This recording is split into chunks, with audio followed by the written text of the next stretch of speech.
Hi, morning, Tracy. Hi, Andy. I'm so psyched to be with you. Thank you so much.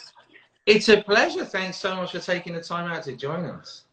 I am so nervous. I ran Oh, down. you don't need to be nervous. I dropped my phone. I was like, you guys, I'm never going to get on time. So It's fine. It's very relaxed here. You know, it's kind of, it's just you and me having a chat. Okay, that's how I'm going to think about it. It's all good. It's all good. Have you got a day off today, or are we taking you away from your work? I have a day off today. Okay. Are you? So I'm at home and Okay. comfort of my own home. And I was just wondering, can I ask a favor? Of course. Would you be willing to could we meditate together first, and then I might be able to calm down and I could breathe a little better? Of course we can. I'm being my idol. And Come on. it's like, my kids, they'd be psyched if they were meeting Tom Brady on the street or something, but I'm like meeting, someone that I look up to, and I'm very excited. I definitely don't have the athletic prowess of Tom Brady, but I'm happy to lead you through a meditation. And I'm going to ask everyone else if you're cool with that too. I can't hear you, but yeah, they look like they're fine with it. So it's all good. It's all good. So first of all, just tell me very, very quickly, I'm assuming you're healthy and well? Yes. And your family are good? Very good, thank you. Okay, what do you feel you need today? Do you feel like you need to be more connected with the people around you? Do you feel like you just need to be I just grounded? want to be able to send out all the love and appreciation to all my fellow workers and all the people in the hospital that are really on the front lines in the ER, that are like facing so much stress, and then all these beautiful patients that are in the hospital, just sending out a lot of love to them and wanting them to feel safe. And let's do something around that. Let's do something around that. Okay. So Tracy, I think you've done a bit of Headspace, so you know how this begins. But we're gonna start. We'll just do a couple of minutes. We're going to begin in the usual way, so eyes open, and just a soft focus. And if you prefer, by the way, Tracy, it's entirely up to you. You can lie down, sit down, whatever you like. But we're going to start eyes open, soft focus. So just taking in the space around you, and then whenever you feel ready, just taking a big deep breath, breathing in through the nose. And as you breathe out through the mouth, just gently closing the eyes, if you'd like to, and just feeling the weight of the body sink down. So wherever you are today, just giving yourself a moment just to pause, free from any distraction. And to just check in with the body. So just notice if the body feels perhaps a bit restless today. We let it be restless. If it feels still, letting it be still.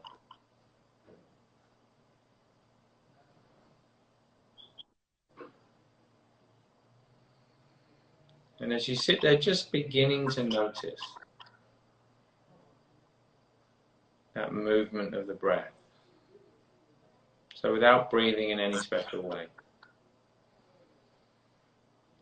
without applying any kind of effort, just noticing which parts of the body move as the body inhales and exhales. Maybe it's the chest, the diaphragm, the stomach. If you can't feel anything, just gently place your hand on your stomach. So it doesn't matter how many thoughts there are. Doesn't matter what the nature of the thoughts are. We're just going to let the thoughts come and go. And we're going to stay just for a moment with that rising and falling sensation.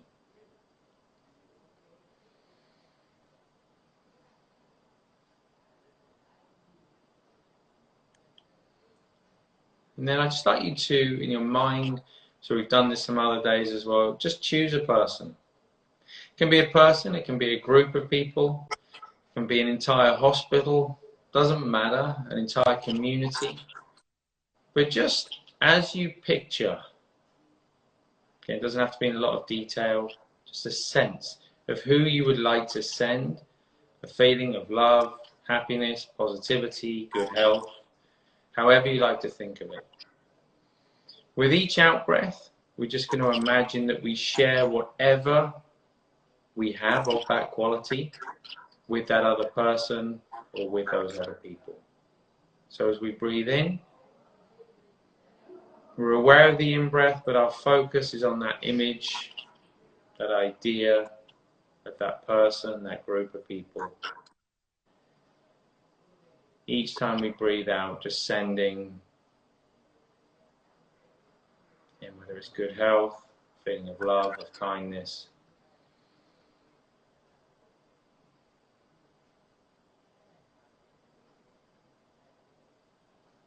And in your mind, you might start to see that person, those people looking more relaxed, more at ease, stronger, healthier.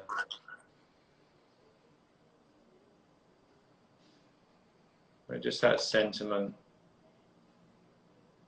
of sending out and sharing any feeling of happiness or love with others. Just one more time. And then letting go of that image, letting go of any focus on the breath. Just gently coming back to the body.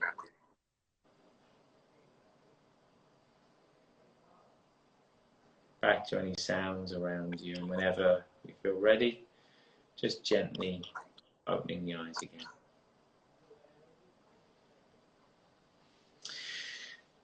Welcome back, Tracy. Oh, it's really you. I thought it was just doing the app at work. Thanks for doing that. It's not easy to show up and just do a meditation online, you know. So thank you. Oh, thank you. And I pictured my friend Alice, who I was actually on the phone with this morning, who is she is the nurse manager of a COVID unit, and she's my best friend from nursing school. And her and I both like to meditate, but I was like, oh my gosh, I'm on Headspace today, Alice. I can't believe it. We got laughing, and we were talking about having the masks on and how hard it, you know, like we're all breathing up here all the time. It is so hard to get down and, you know, to take a real deep breath. And you're like, you don't want to breathe too much because, and I'm not on a COVID unit. I've been an oncology nurse in the hospital for 19 years. So we are trying to protect our patients, you know, so I don't feel like I'm in the front line because I am not, you know, like she is. But anyway, so we were just laughing. Yeah, it's kind of hard to take that deep breath in. And I'd love to dig into that actually. Before I do, just quickly. So if you're in oncology and you're in Boston, does that mean, is that Dana-Farber? Well, there's a bunch of them around. So I'm part of the Harvard group. Okay. And yes, I'm at one of those hospitals. Okay. All right. Yeah. No, I spent a bunch of time there in Boston, and I've always just been really inspired, not only by the work, but just I feel like within oncology there is a very progressive kind of movement. I don't know. This is just my experience from outside, but where there is it's such a heavy kind of responsibility and workload that you guys are dealing with on a daily basis. Maybe it forces hospitals to be progressive and to kind of look out for their doctors, their nurses. I don't know. Yeah. Well, I know that on my floor, you know, everyone's awesome. And we, like the doctors, the nurses, like everyone really cares about the patient. That's why we're there. And, you know, it's a privilege for us to get to be with people in their most vulnerable state, really. And how do you connect with them and help them to feel safe and like just be present and show up for them, because everybody's mind has a lot going on. And it's like, I was listening to one of your videos actually, and I was just, I know that you had mentioned dealing with fear and that you had cancer. Is that right? And I don't know what kind of cancer you had, but I was like, oh wow, talk about, you know, you're so vulnerable. I don't know if you were a meditator before that happened, or, if all you were, and then all of a sudden you felt fear like you never felt before. You know. Yeah. I had testicular cancer, and was it was actually a really kind of interesting time. It was definitely difficult. It was definitely challenging. I'm incredibly grateful for it. I'm sure you hear that from your patients kind of often. I did meditate before, and when I think about what meditation brought to that time, I think the most important thing, the most valuable thing was allowing me to be okay with not knowing. So resting in uncertainty, for want of a better phrase. So not, because so much of the journey is unknown, right? So, and we tend kind of to want to either go back to a time when we didn't have it, or we want to go forward to a time where we hope we won't have it, or we go forward fearing a time where we might have it, or it might even sort of, you know, cause greater harm or finish us off. So I felt like the ability to kind of be more present through that time and not get too swept away too often. Right. Doesn't mean it didn't happen sometimes. But that was a really kind of valuable thing. Yeah, I know. And people who have those tools already in their pocket, you can see how much it helps them. And it's so inspiring to be able to like be present for that. And I don't know, it's just, and now it's so weird because shifting to what's going on right now in the world, people feel so vulnerable, and we all do, whether we're healthcare workers or whether we're a patient or not a patient. And so it's kind of, you find yourself in that place and you're trying to hold it and find the balance. And how do you do that? And I just, meditation for me has really helped a lot, but I still, it's hard to meditate now at work. We as a group had, sorry, I'm just talking too much. No, please. No, I have lots of questions for you, but I'm here to listen to you talk, not to listen. They hear plenty of me chatting all the time. I'm in their ear every day, you know. No, but everyone loves you. No. You, my nurse friends want to hear from you, because like we don't, like, one of the things, it's hard to meditate now. Everyone's mind is up here. I feel even stupid saying, hey, do you guys want to meditate for 5 minutes? Because we're like all in that fight, flight mode. And even though we're not, you know, I'm not in the ER, I'm not in the ICU, but that energy is there. I bet. And so how do you come down to that like sense of being able to breathe, really? What, and I can only imagine the state of kind of high alert, that energy that must kind of cause throughout all the wards, all the hospitals. Prior to this happening, were you already meditating, or was this something that you started doing to sort of cope with the current situation? Okay, just like a quick thing. So about 3 years ago, I started using your app after I lost in my own life. But I've been on that floor for 19 years. And so I myself, it helped me so much. And then the energy, like on the floor, just last year, I just noticed people were getting stressed because when you see a lot of loss or whatever, you get to feel overwhelmed. So I was like, at the new year, I sent out a thing and said, hey, does anyone want to try meditating 5 minutes before we start our day in the solarium? And I sent one of your fun little videos, like animation. And so, you know, we just started doing it like January 1st when we could on the days that I work. And it's great. It's just the way that connects us and brings us together. We just press the button, you know, like your daily meditation for 5 minutes. And then I feel like there's a sense of unity when we start the day and stuff. But now it is kind of hard to like bring that in, because I just feel like that's not where we are. Yeah, I can imagine. It's a really interesting thing. I hear that a lot, you know, outside of this situation.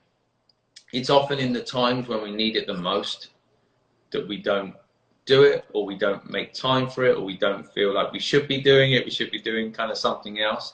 Right.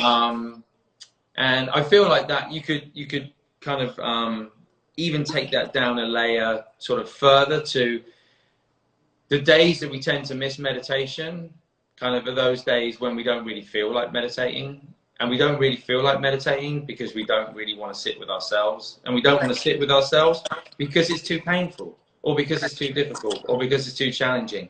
And yet those are the moments when it's really valuable, because we get to see an aspect of ourselves free from distraction that we don't normally in everyday life. Right. So are you still able to find time in your own kind of day, sort of even if the group aren't sitting? So I feel so fortunate that I was already doing it. It was part of my daily practice. And so I keep doing it. It's the one thing that I look forward to. I just have a set pattern of doing it. And I have to do it more, to be honest. I'm like, no, you know what? You need to take the time to do it more, because like, I do want to show up. I don't want to be with the barking dog, you know, in my brain. 24/7. I want to try to be present and calm, and, you know, be able to connect with the people I care about, and go to work and try to help somebody else. Yeah, and look, and there's someone who, and I'm sure this will apply to many people kind of on the line today, but as someone who's been on the receiving end, you know, it makes such a difference when a nurse or a doctor shows up and they are fully present, and they're, you know, and they're taking the time to kind of have a conversation, and not just that. It makes such a difference. Right. So thank you for what you're doing for your patients, because I think it just, it makes a massive difference. How do you avoid? So we've recently completed a study in the UK with the NHS. I think about 3,000 nurses around compassion. We call it compassion fatigue in the UK. I think in the US it's called burnout in hospitals. How do you think about that personally, and how do you find the profession kind of here thinking about how you can continue doing the things that you need to do to keep us all safe and well, whilst at the same time staying healthy and well yourself? Yeah, well, I mean, being a nurse for a long time now, I'm one of the older nurses on the floor. And so I love the fact that when all the, you know, the younger nurses are starting on our floor, that they have so much energy, you know, they're ready to, you know, they want to help. They're like there to do their best. And over time, you can lose that, you know, spark. And I think for me, like, running was always a great way that I would stay healthy and take out any stress or anxiety that I had. And then when I had lost my mom like 4 years ago, and all of a sudden it was like death was like, wow, like, and I was dealing with people in difficult situations. And so my emotions were so strong, and I was feeling all the time very overwhelmed and anxious. And I was like, where is this coming from? This is not who I want to be with my patients. I don't feel like I'm there. I'm like somewhere else. Yeah. And so the meditation really helped me in a lot of ways be able to, like, because I used to do it when I was really young. Yeah. And I had like met different people and done fun things with it. And I was like, why did you go back to meditating? That was really helpful. And so that's kind of making sure to take time to meditate keeps me grounded and, you know, refreshed. And so I think that those type of things do help be able to make you a better nurse, or just for me anyways, you know. You know, and people's sense of humor, obviously you need to laugh a lot. And I was gonna ask you about that, because a couple of kind of questions I had off the back of that, actually. So as you were saying that, I think meditation is one way of kind of training our ability to be in the moment. But I think there are also a lot of life situations that just, I don't want to say demand that we're in the moment, but they encourage us sometimes very strongly, and definitely being confronted with mortality, whether it's our own or that of others, really, you know, kind of brings us into the present moment. Do you find that just naturally being in that environment, you are more inclined to be present than when you are, say, at home and cooking, or if you're out at the shops, kind of picking up supplies or whatever it might be? Well, yeah, definitely. I mean, you connect with awesome people who are there, Yeah. who have, you know, all of a sudden their life is disrupted from Yeah. getting a cancer diagnosis, and, you know, they have to put their life on hold. And so just being able to be like, hear about their story, and they give you so much hope and inspiration not to focus on the stupid little things that really don't matter in life. Yeah. You know, it's like, okay, this person's in here dealing with this. Why am I complaining about any of this? You know, like, so it does say, you know, time, you are given time. You don't know when your time's up, and you better make the best of it and appreciate what you have, because it can go like that. Yeah. And so I'm not great at it. I try to do it though. Yeah, I was going to ask you, and I can't. I was going to hesitate to, but if you don't mind, I will, and feel free not to ask. But I wonder whether kind of, so there must be the initial shock at first when you begin a career like that, and when you begin working in hospital. Maybe it's the first person who dies, for example, and then over time, not in a negative way, but is it the sheer kind of fact that you are seeing that on a regular basis, does it change? Does it change how you feel? Not about that individual, but kind of how you feel towards the, you know, really kind of more like the nature of life and death. Well, yeah, I mean, it does, in the sense that you kind of know that everyone just has so much time, and you don't know when your time is going to be up. And it's, you know, not to go to Disney World, but it's the circle of life. And so I'm just as vulnerable to it as anyone else. And just trying to be, okay, well, appreciate people. Like when you see families connecting, and you just get to connect with people at a deeper level sometimes. And our relationships with people are over a longer period of time in hematology, oncology, because it's transplant patients. So you get to know them over, you know, a year, 6 months. So they feel like part of family. And so you just meet these amazing families, and they're what they inspire you to keep going, because they're fighting. And I don't know, and you work with amazing people who are trying to do new things all the time, to do new treatments. So there's always like that hope, you know, that something is going to work. And like the changes since I started till now are just incredible. Like for cancer treatments, it's just amazing. So, you know, what used to be a death sentence is not. And, so I don't know.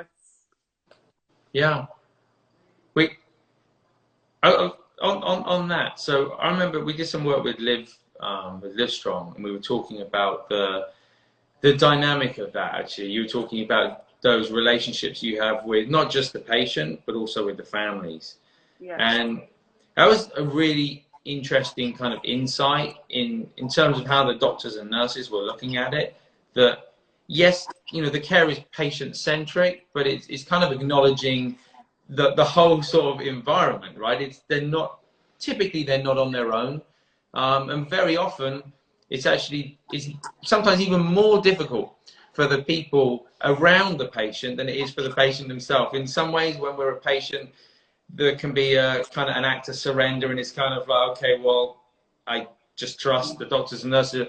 Whereas often for family members, partners, people close by, there's a feeling of wanting to do something, but feeling like they don't have sort of control. Is that something you see a lot?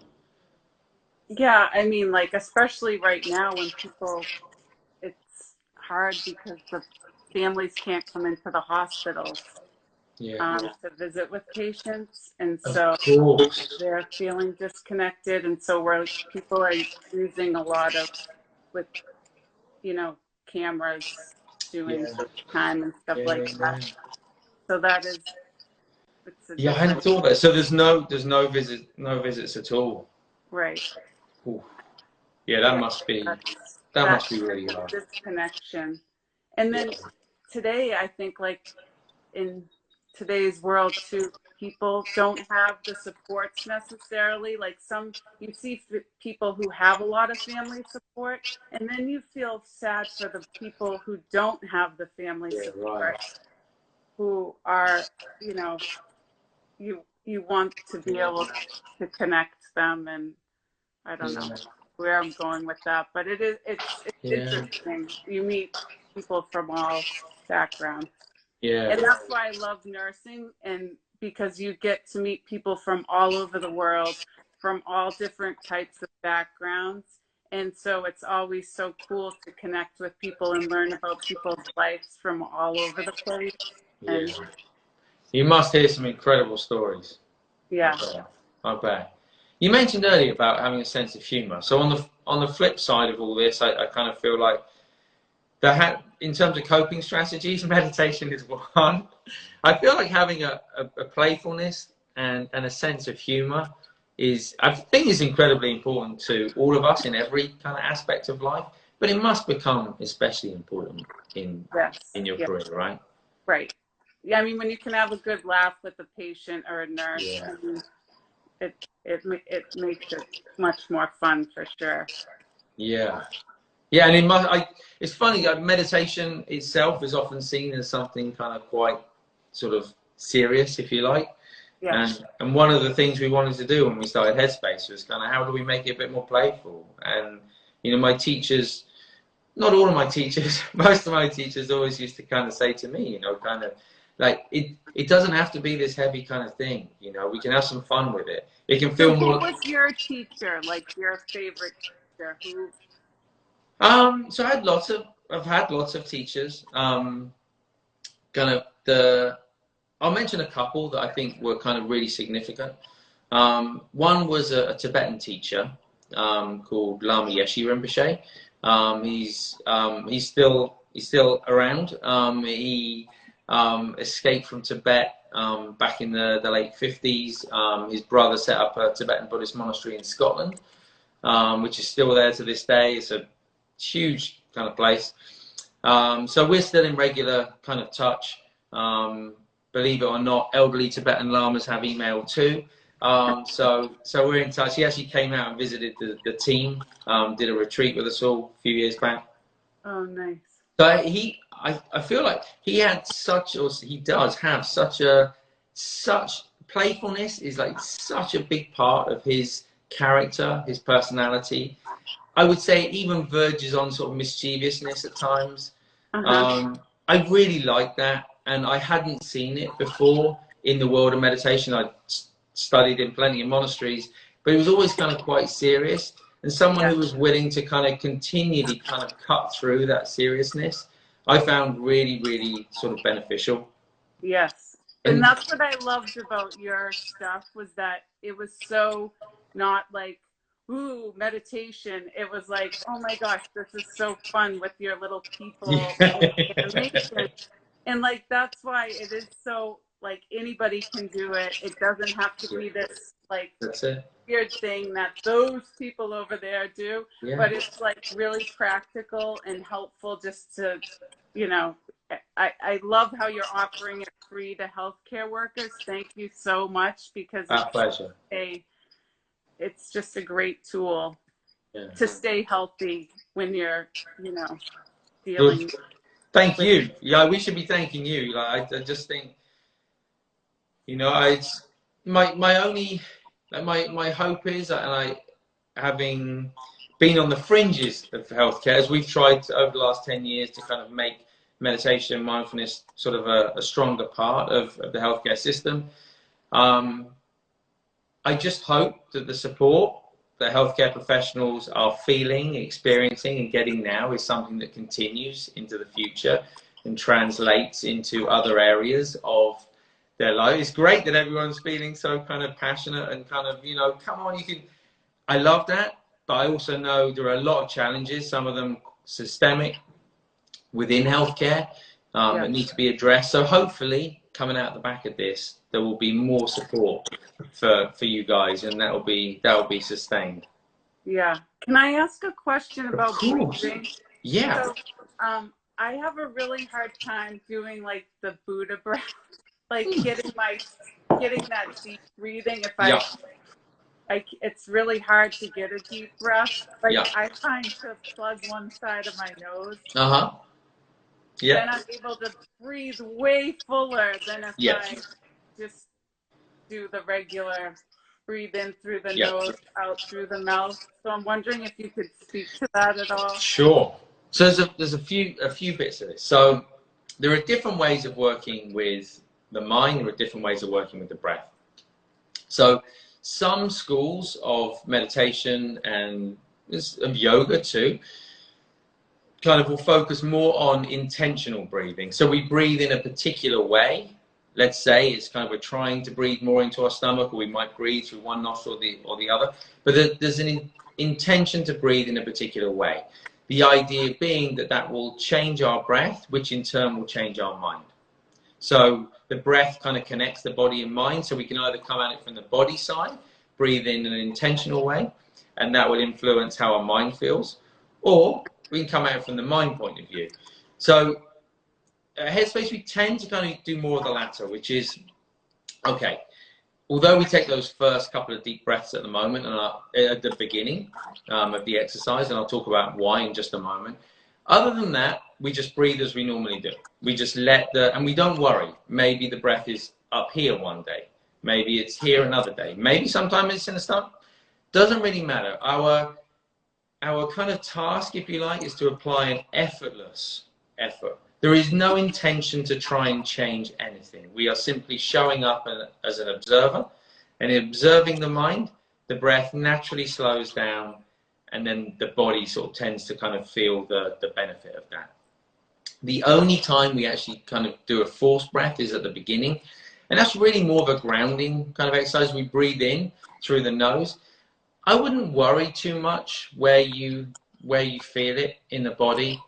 I actually think it arguably causes more harm and distraction to sit there in your meditation worrying about your breath than it does to just let the breath do its own thing.